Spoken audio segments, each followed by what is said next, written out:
რატომღაც ყველას წარმოდგენილი აქვს, რომ კარდიო არის მაინც და მაინც სირბილი. მარტივად ვახსოვს სიარულში მოვისაზრებ 5-დან 6 კმ/სთ სიჩქარით სიარულს, სირბილში 10-დან 12-ს. სიარულის შემთხვევაში იწვევა დაახლოებით 200 კალორია 1 საათის განმავლობაში, ხოლო როდესაც 10-დან 12 კმ/სთ სიჩქარით დარბის ადამიანი, იწვევა ორჯერ მეტი კალორია, ანუ 400. სიარული არის დაბალი ინტენსივობის, სირბილი მაღალი ინტენსივობის არის. სიარული ორგანიზმისთვის ბევრად უფრო მარტივია.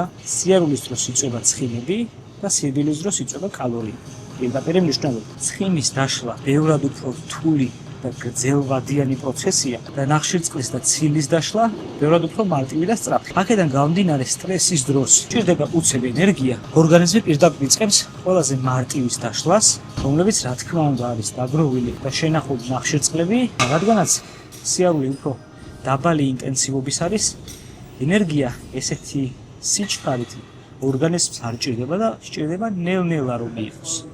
და ასწრებს ორგანიზმი რომ დაიშალოს ცხიმი და ცხიმის დაშლის ხარჯზე მიიღოს ენერგია.